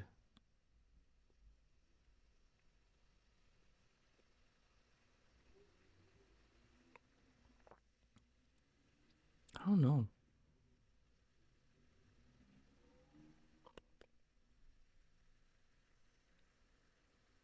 Yeah, maybe another one will come up later. It's okay. Yeah. Okay. We're now officially done with this new tangent. Okay, there you go. I was preparing for this interview, and therefore I was stalking you as one would. And I found that you have had experience researching on atmospheric chemistry. Yes, something of the sorts. Yeah. How was that process? What did you work on? So I had, you know, there comes a point in every general science or science students UofA point where they're like, man, I need research experience. Yes, you did, And so I reached out to my Chem 101 prof. Or is it 102? I forget. I think it's 101's a class, right? Yes. It's been so long. Yeah. Chem 101. So 102 is also a class. It's also a class. Yeah. Is 103 a class as well? Sorry, I keep like, I don't know. Anyway, I reached out to a professor in chemistry, and ran on. I was like, hey, I'm looking to get involved in research. Can you like point me in any direction or know anything? And because ideally I would have like, wanted something in biology or psychology, because that's my. But you need a start point. You need a start point, yeah. Right? And he's like, yeah, like check out URI. Like I might have a project happening this summer, so apply for the undergraduate research initiative, and go from there. So applied for it, was successful, and then I was able to be in it. Because he was like, because I was also ready to volunteer. I'm like, just give me anything. I'm like, I just want just to be in the room. And he's like, no, like paid work. He is a strong believer in pay for work, and also just like, for him, it's also just like psychologically, you need that incentive, right? Like when someone volunteers, they become inconsistent because it's easy to just slack off on, not necessarily in other volunteers aspect, but in like that type of an environment where like you kind of need to constantly maybe be there to monitor it. But he knew something that I didn't, and was like, volunteering is not move. I see. And one of the first projects that I was supposed to look at was trying to identify a tracer for when cow dung or cow poop was emitted, when it was burned, was emitted into the atmosphere. Okay. Because in certain countries and communities, people will use that as a fuel source for like cooking, whatever it is. Like they'll take poop and light it on fire and use it for all sorts of things. And so that smoke creates it's not full of good stuff. It's not full of good stuff that are ending up in the atmosphere that could be doing all sorts of things once they're up there. So it was trying to find some kind of a tracer for cow dung, so that when you when you detect when it's vapor in the atmosphere, like, okay, like there's high amounts of this, so that means that there's an indicator that cow poop is being used a lot as a fuel in this area. We called it the bullshit lab, because that's what it is. Like we're working on bullshit. And an example that we're using is that there's another tracer, I forget the name, it's been such a while, I feel I'm going to embarrass myself, that you can detect when you burn wood, right? So it's like, if you can do similar for that, you can do it for, hopefully we could find something for cow poop, because that tracer, especially when there's like either forest fires or like slash and burn in an area, it's in high amounts. That marker. Yeah, you get that marker. Yeah. So trying to do something similar, and then COVID happened, which disrupted a bit of the work. So I was then moved to work on another project that was dealing with some synthetic organic compounds, and specifically looking at compounds that are emitted by bacteria, because my supervisor, he was really interested in kind of like indoor air quality, because everyone also looks at outdoor air quality, but indoor air quality was another thing, because Canadians spend a lot of time, majority of the time indoors, given cold weather and everything. So it's important that the air you breathe inside your house is healthy. And in homes where there's like moldy pipes and your radiators or back corners and fridges, like there can be bacteria there, and if they're emitting some of these volatile organic compounds, that can be bad in huge quantities. So that was a good exposure to yeah, like first step into research. I started so when COVID happened, I was up in Grand Prairie. So the first part of the research was mostly a lot of like data analysis. I was supposed to like do a literature review on the subjects and that topic, and was deep in a lot of Excel sheets trying to like sort out a lot of data. So it wasn't sexy. But then the university had started going back into its reopening phase, and they were gonna pilot it with the chemistry department. So like you had to do these whole processes of signing in and signing out and masking up when you're in the lab and all those kinds of stuff. So as long as that protocol was followed, you were good to come back. So like the Zal lab was one of the first folks that could come back. So in the middle of it in that summer, I was able to come back to Edmonton and work on that. And some of it was just a lot of fun titration. A lot of it was also like going down. I think in the basement of the chemistry building, there's just like this massive machine that's able to like scan and read like what's in those compounds. I thought, first of all, I was like, wow, like I did not know there were these like high tech apparatuses or apparati, I don't know what the plural of apparatuses within like the UofA, because like the ones we use in our lab, but it's like it's old and you break it and you have to go rusty and all those kinds of things. So I'm like, I did not know I was like looking for it. I don't know why I thought it would be old and rusty, but that's what I was like getting ready to work with.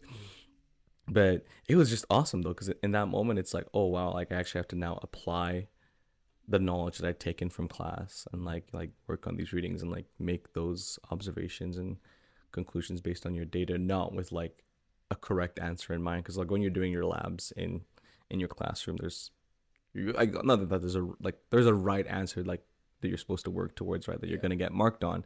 But with this, it's like you're just kind of supposed to, you make a hypothesis and go for it. But at the same time, you also have to just trust your data and accept whatever your data is. Whatever it is. So it's like that was a fun foot in the door. And also chemistry is not my program of study, so it was just interesting to do something a little outside the box. But yeah. Okay, before we wrap this up, I know you mentioned several times that you're a spontaneous person and don't really have any certain plans, but any plans for post-presidency? I'm gonna sleep a lot. Yeah. Sleeping is gonna be the first big plan. I don't know, man. It's gonna be a different change. Like everyone's like, how are you gonna get used to it? Because I'm gonna be a student again. I'm still a student, but like I'm gonna be like a full-time student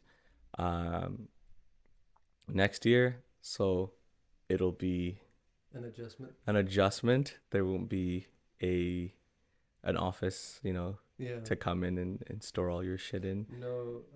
Instead of only one of those cushiony pillows you have in your office, you have 10 or 12 at the sub atrium. So it's a win. Yeah, there you go. It's a win. Yeah, I know. And just like relax on that. I don't know if that's gonna happen, boss. I don't I like I said, just like catch up and just maybe having more free time, because the hours are brutal. Like that's the thing that I don't think people realize, right? It's like you want to get so much done in 1 year in so little time that it's its own conversation about like how do you maintain work-life balance amidst all that pressure and expectation. It's really hard, and I invite people who can do that, and I encourage people to do that. But it's like when you're in these roles and you want to deliver and there's a pressure to deliver and there's articles written about you if you don't deliver, you're in a cycle, in an environment where like you are just working overtime and are constantly stressed out. So I think kind of moving away from that will be nice. And just like the amount of decisions that you have to make every day, right? You probably have decision fatigue. Different fatigue gets to you. So I think that's going to be nice to like not have to stress out about as much. But yeah, just getting back into like intramurals and maybe having a soccer team and playing again. I did that like the last 2 years, but the attendance was not consistent, right? Because you never know when you're going to be traveling or something else. Probably reading more books, getting into photography. Okay. I love cooking. I still love to cook. Like I'll cook when I have the time for that, but maybe do that even more than before. And I'll probably, just like you said, some hobby will come on. Like I will be on like TikTok or Instagram Reels and I'll see some cool shit and I'll be like, Can't yeah. imagine Christian just dancing. Yeah, no, not dancing. Maybe salsa. Actually, if I had to do dancing, I'd love to take like salsa classes. But no, there's like, and maybe it's just like a very like guy thing to do is like you see someone do an activity and you're like, I want to try that. Yeah. Like remember I was at this. I bet I can pull that off. I can pull that off. I was at this house party and I met this really cool guy and he was telling me a story of how like he was in Germany visiting family and he just like bought a bike off like a secondhand bicycle off eBay, and then he bought like some kind of like an engine or whatever, like fuel tank. And he basically made a motorbike out of a bicycle. Like he in Germany because his dad's, I think he's a biscuit, he's a biscuit, but his dad is an engineer, so like he's got that Tony Stark engineer kind of hustle mindset in him. But yeah, it was like I built this bike, motor powered, and he just like took it from Germany to like Czechoslovakia. Like he basically traveled around Europe with it and then back, and like I was like you can do that. That's like so cool. So that type of shit, man, that's the thing I want to do. Yeah, just like build a motorbike and like go all the way down to Waterton, Alberta and back will be cool. Hanging out with friends again. And graduating, like it's as fun as my time has been on campus. Sometimes it's like I age myself when I say, oh, I'm gonna be a 7th year student. So but like no regrets. Like I wouldn't change any decision. It can be very draining. Yeah, I understand. Yeah. I'm a 3rd year and I cannot wait to get out of here. Yes. Yeah, you should look into running for student governance. I'd like to. There you go. Emphasize. How do I run? I need anyone able to just stop me. Yeah. Because I don't think it's my thing. No. Why not? You can't say it's your thing after 2 years of. I guess you can say that. I'm not invalidated, but like, why? What? At what point did it stop being your thing? I don't like the aspect of a student governance that you're not given the chance to make mistakes, and as a result, increase the iterations of your, let's say, whatever you're doing, the plans you're trying to pursue, the goals you're trying to achieve. I don't like the aspect of not being able to have high iterations. And as a result, it's just, okay, you either have to make the right decision or there's going to be an article about you. The what was it called? The student groups that I was a part of at the time I was involved with the student governance. Well, of course, they're not at the top of at the top of attention. So I was able to have that buffer room a little. But student union, that's a different thing. Yeah. So I don't think I would appreciate not having that wiggle room. I'm very envious of student group or club leaders. Like I was in a student group as well, and I've been involved in several student groups, but there's a lot. I think what you're talking about exists at that level. And you're right, like I wish it could be the same, but the pressure is just for whatever reason much higher here. But like you make mistakes, you try things out, and if it goes well, great. If it doesn't, no one really bats an eye. I think that aspect of people are fee paying members of your association or the thing you're supposed to run adds to that pressure, and like people might be less forgiving. of that. But like ultimately you're right, like these are where those spaces are supposed to be. Like it's citizenship building, right? Like you come in, you have an idea, you make a mistake. I think mistakes can and mistakes should be welcomed and fostered in the sense that like lessons are going to be learned from them.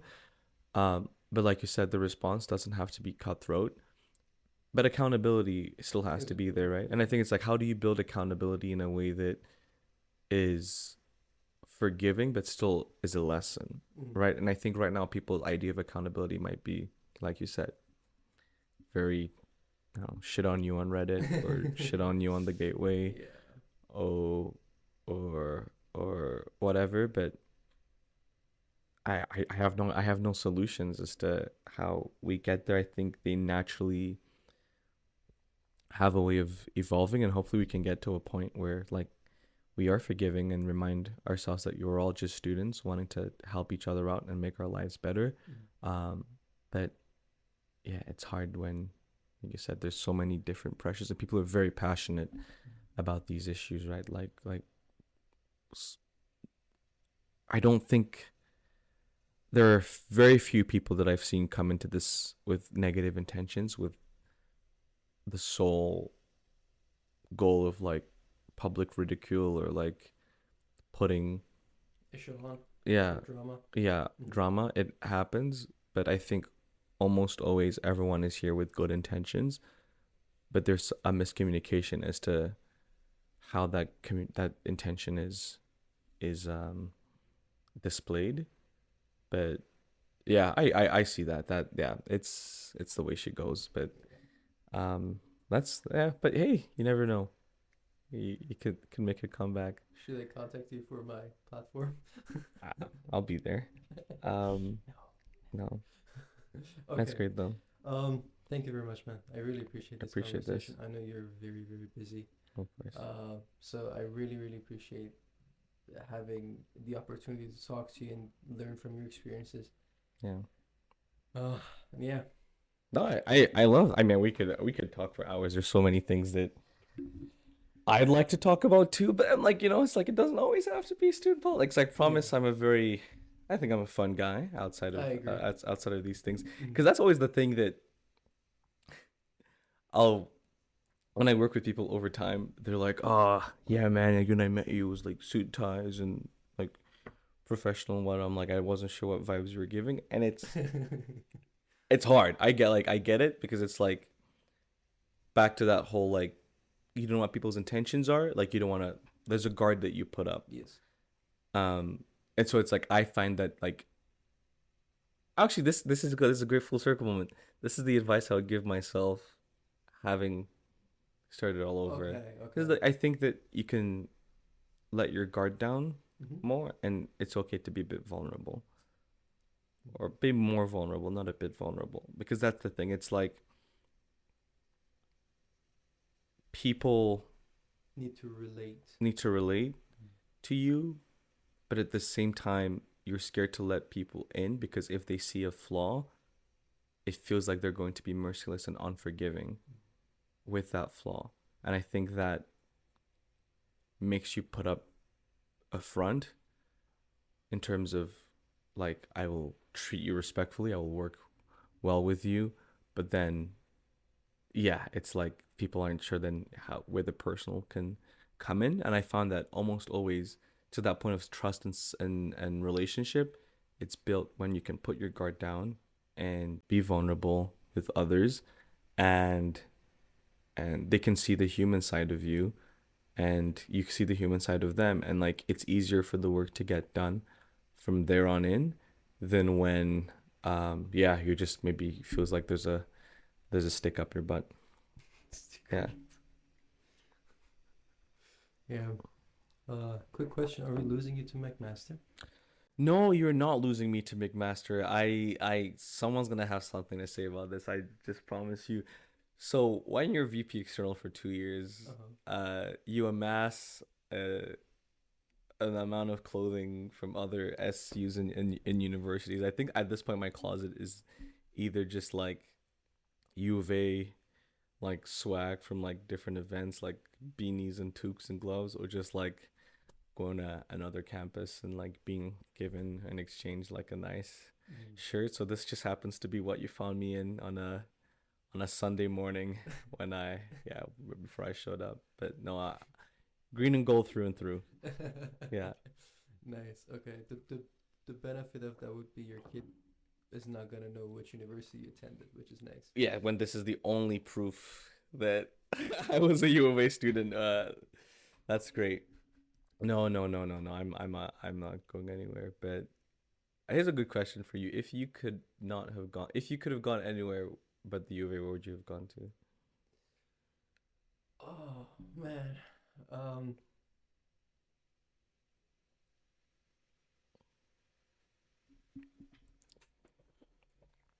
see, when I was, so I spent when I came to Canada, the first 2 years I was in Toronto, high school, and High school? high school, yeah. That's crazy. Why? Because wouldn't you have been an international student in high school as well? Yes. Wow. I I know. can't, if international student tuition is bad enough in university, I can't imagine what it was in high school. You can see the bags under my Exactly. Yeah. Yeah. That's awesome. Okay. Not under my eyes, but my parents. I'm sorry. Thank you very much. But I think if the financial situation wasn't that bad, I would have considered U of T. Looking back, I don't think that would be the right decision. Why? Ontario is massive. Like, not Ontario, Toronto is massive. Yeah. And as a student, the ability to commute you get in Edmonton, for example, it's very, very different than in Toronto. In Toronto, I have friends who take 2 different trains to go to university and are living in a basement with $200, $300 more rent they have to pay than I am paying right now, and I have my own more apartment. space. Yeah. Exactly. So I think overall the student experience you get is less miserable. I like how that's where we're at. It's less miserable. And other than that, I also spent my first year in Augustana. So I think the most perfect opportunity for me, if you speak French, please go to Campus Saint-Jean. It's the best campus ever because you get the experience and the lifestyle you get in Augustana. But you also get the advantages of living in Edmonton. And that's the best one. Because I don't know if you... This is the biggest CSJ plug ever. But go ahead, sorry. If you know this or not, but people in Campus Saint-Jean love you. And that's not because you're Christian. I mean, that's not because you study biology or psychology, it's because you're part of the community. Does that make sense? And they support you a lot heavily. The same thing it was seen in any type of election that was happening with any candidate from Campus Saint-Jean. So that just shows the amount of love that community shows you. Just because it's smaller, it's condensed, people see each other more.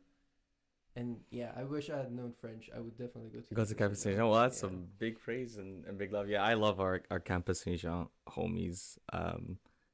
It is like, I mean, just the Francophone community or Franco-Albertan community as a whole is, they're just vibing and they're doing it. But CSJ especially, it's also great because it reminds me of back home, like growing up in Cameroon. It's a bilingual country too, right? So there's just a lot of... Which one are you more comfortable with, French or English? Oh, English. Okay. Yeah, no, I was Anglophone. I am Anglophone, but yeah, no, English went through. I used to speak really good French, up until the point where I moved to England, and then there was no one to speak French with at home, and I lost it. I remember taking a French class, because you have to take a course when you're an exec, right? So you don't want to take something too hard. So I took French. I think it was 2-on-1, so I don't have to like be as intense. Like the speaking and listening, I can kind of get it. The writing and grammar, like because I grew up speaking the language, like I didn't all these rules of conjugation, all that. Like I don't know. I spoke French. I didn't know what roles were there behind these things. It was all natural. So like that's why I told myself that the 211 made sense for my level. Like even when I took the placement test, like I did not do good in the writing part and grammar and comprehension, but if you hear me speak French on my best day, I could probably fool someone, which is not good. And I learned that lesson twice. The first time I learned that lesson was, I don't know what overcame me. I decided, for whatever reason, to do an interview with CBC Oh my radio. God. They were reaching out and they needed someone and French? who speaks French. And at the time, usually these interviews, like in my first year, Rowan spoke French, so like he would usually do those. And my second year, Joanie, the VPSL, also spoke French. It's like she could do that, and we gave them the talking points, but she was busy, booked and busy. So it's like, okay, you know what? Let's try this out. Screw it. I'm gonna go for What could go wrong here? And just like she asked me some questions, go into it, and I was struggling, man. I was like, yeah, it was bad. It was really bad. And she just stopped, just like, yeah, it's okay. We don't have to continue to it. And then a very It wasn't live, right? Yeah, no, it wasn't live. Okay, It was gonna that's be like for an article. Yeah, 'cause she was just saying stuff. And it's like, again, I was like, oui, je pense que c'est très important que, like all those like filler stuff I can say, but it's like when you get to the details, I'm like, fuck it, I don't want to go from there. And she stopped the interview. She was like, in a very like African kind of way. It's like, and she was singing it like half French, half English, like n'oubliez pas votre français, hein? Like don't forget your French. C'est très important. Like go learn it. It's like, and it's like it actually came from a term of endearment. She's like, yeah, bro, like I want to we're not doing this interview, but go study up. So I was like, okay, lesson learned. Second time was when I signed up for French 211, and this one was more positive, but there was a French presentation that we had to do like a presentation that we had to do in class for one of our projects, and I did the presentation. It was good. I spoke, was okay. Like I didn't think much of it. I just did my thing and went out. And then the next day I come back to class, and the prof like pulls me out of the classroom, and she's like, "Where are you from?" I'm like, Cameroon. It's like, are you francophone? I'm like, no, I'm anglophone. It's like, you sneaky. no. I was not being sneaky. I promise. Like, this is the thing I told her. I was like, yeah, don't let the accent fool you. I sound like I know what I'm talking about, but the writing part, it's how. I don't even know. Frankly, I'm just kind of like, I'm gonna go. Let's review the academic policy before this episode comes out, because I'm like, I don't want the faculty hearing this and taking it out of my transcript for what kind of violation. But he's like, yeah, like the French you were speaking was even better than some of my kids in the 311 class. I was like, God damn. I was like, no, you like, you just wait for the written section. Exactly. No, I was just like, and it's like, yeah. So that was fun. It was like, it was an experience, and just like learning that I have it there, but it's gone. But all to say that yeah, I love like CSJs, like is that reminder of home. Yeah. Nice. Yeah. Okay. Thank you. Thank very you. Of much. course. Thank you. I love the tea. Thank you. Persian black tea, folks. Try it out. Thank you for listening to this episode of Amirali Bigleri Podcast. Now, I'd like to finish this episode by a quote from Simon Sinek. Leadership is not about being in charge. It's about taking care of those in your charge. And that sometimes means you have to make tough decisions that not everyone will like. The art of leadership is knowing when to stand firm and when to compromise. It's not about making everyone happy, but about making the right choices for the greater good.